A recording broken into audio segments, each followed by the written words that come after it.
As we dedicate today to water, I'm reminded of the beautiful proverb that says the frog does not drink up the well in which it lives, because it would seem so obvious, it would seem so unnecessary to speak about this. Clearly, water is life. Water is everything. That our earth is mostly blue, mostly water.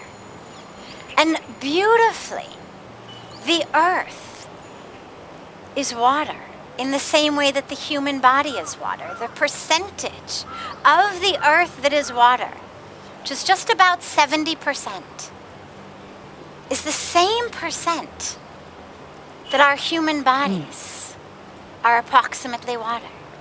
So we are the microcosm of the macrocosm. Our earth is mostly water. Our bodies are mostly water. And that water that flows here through the waters of our Mother Ganga, through all of our rivers, through all of our water bodies, connecting us into the oceans, running between us, beneath us in our groundwater, and literally through us in the rivers of our bodies that we call our veins and our arteries. We all are water. And water is that physical substrate of unity.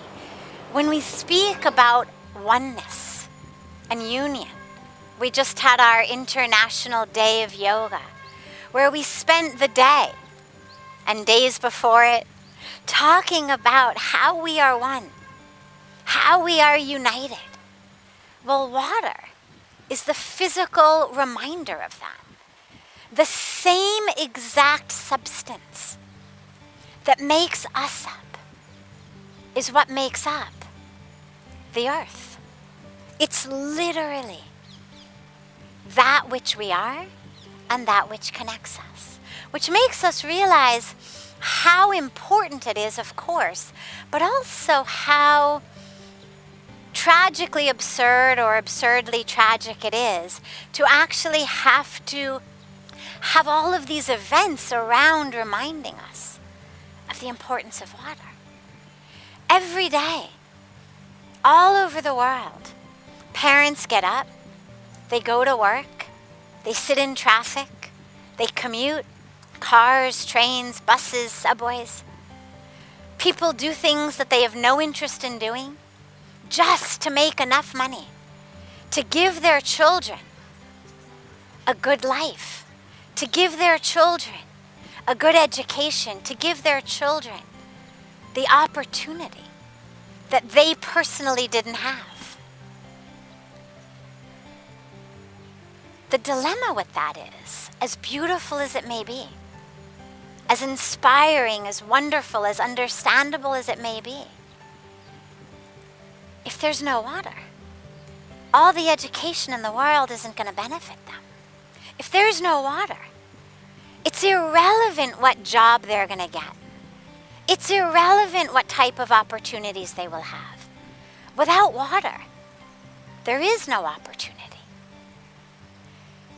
And our water is disappearing at a tragic rate. Tragic rate. The United Nations is telling us, all of our governments, or at least many of our governments, are telling us the water is disappearing rapidly. By 2040, we're going to have, according to UN statistics, up to hundreds of thousands of water refugees. Means people who have to leave their homes, leave their cities, leave their land, just because of water. Whether it's because the sea levels have risen, they won't have a place to live, or whether it's because where they live no longer has groundwater. Their well has literally run dry. And there's a lot of talk these days, beautiful talk, essential talk, crucial talk, fundamental talk about human rights and about the essentialness of ensuring that people of every race, of every religion, of every color, of every creed, of every socioeconomic status, of every sexual orientation, have access to human rights. Well, water is a human right. Hundreds of millions of refugees having to leave their homes because of no water is a violation of human rights. We're already in a situation today with what's going on with wars in a variety of countries. We don't know what to do with the refugees. It's already a human rights crisis. Imagine what happens in just a few years when we have up to hundreds of millions of people walking, looking for a place because they have no water. And I share this not to make you feel scared or bad or guilty, but actually because every one of us, every single one of us has the power to make a difference. Yes, a lot of the issues are massive intergovernmental policy issues over which very few of us have any control. But a huge amount of it actually is in our control. The simple example of what we eat. The Amazon rainforest produces about 20% of the oxygen of the world. It absorbs about 20% of the world's carbon dioxide. It gives us about 20% of the world's water. It is literally the lungs of the world and also the water of the world. And yet, aside from the fires, aside from governance issues, the Amazon is being cut down at the terrifying rate of more than an acre a second. Like this. An acre. An acre. For what? Simply to graze the cows who will become hamburgers. Simply for the production of beef. The production of half of a kg of beef, about a pound of beef, about the amount that if they all ate just a little bit, one family would eat in one meal. That amount of water is the amount of water that goes into bathing for 6 months. It's about 10,000 liters of water, about 2,500 gallons of water, which literally is what you would use if you bathe every single day, not from a bucket the way we do it in India, but literally from a shower head that is pouring water onto you for 8 minutes. Someone somewhere discovered that the average shower is about 8 minutes. So if you bathe every day, 8 minutes at a time, water pouring on you, that amount of water is the same amount of water that goes into the production of one meal of hamburgers for your family. Now the question is, it's not about telling people what to eat. It's not about taking away your freedom. It's not about us dictating your diet. It's not about religion. It's about a simple question. Are you prepared to not bathe for 6 months in order to offset the water usage of that meal? Think about it. We all know we're in a water crisis. If you are watching this, if you are joining with us today for water, you know we're in a water crisis. Chances are you turn off the tap when you brush your teeth. Wonderful. Chances are you've installed some kind of a low flow flush in your toilet, maybe a low flow shower head. Maybe you subscribe to the if it's yellow, let it mellow, if it's brown, flush it down view of how to conserve water in our toilets, all of which, by the way, are wonderful things to do.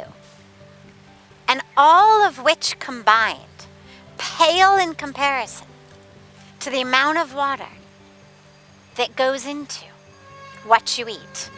And so the question again comes, are we prepared to refrain from bathing to offset the beef? And by the way, for people who say, well, I only eat chicken, chicken's about a third, so you'd only have to refrain from bathing for about 2 months. Now, again, it doesn't mean that we're sitting here on the banks of Ganga saying, thou shalt become an absolute vegetarian, an absolute vegan. If you can, fantastic. The earth thanks you, your body thanks you. Children dying of hunger, thank you. The Amazon thanks you. But it doesn't have to be black or white. If even you can cut down a little bit, every meal of hamburgers that you don't eat, that you eat vegetarian instead, that's 10,000 liters of water. About 5 kgs of beef, just a different way of thinking about the same statistics. About 5 kgs of beef. It's the amount of water that an average family of 4 or 5 people use in an entire year. 4 or 5 people, a whole year, 5 kgs of beef. If you're a beef eater, could you think about at least cutting down your beef consumption by, say, 5 kgs? It's about a little over 10 pounds, 12 pounds. Could you cut down by that much? It literally is the amount of water that a family of 4 or 5 uses in a year.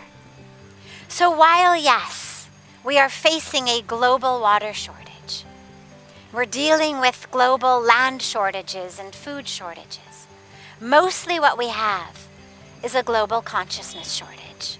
And that's where today, as we come together for unity, as we come together in World Unity Week, as we come together in oneness, let us choose. Choose for unity. Not just by watching this live stream and liking it and sharing it, but actually by changing how we live, how we eat, how we shop. The whole concept of more, cheaper, cheaper, cheaper, that keeps these factories spewing waste into the air, into the soil, into the groundwater, into the rivers. It's fueled by our urge, our drive for more, cheaper, cheaper, cheaper. As we come together in unity, let's watch together, share together, like together. Let's love. Love the posts, love everything. But mostly, let us love each other. Let us really love each other in a way that we are prepared to choose and to live for each other. Because lastly, we think about peace so much. We talk about ending violence, all forms of violence. Religious violence, gender-based violence, drug-induced violence, terrorism, war. But if you take all forms of violence, you add them together, the total number of people who suffer and die every year due to all forms of violence combined is still so much less than those who are suffering and dying due to lack of water. So let us come together, really, and choose every minute, every moment for water.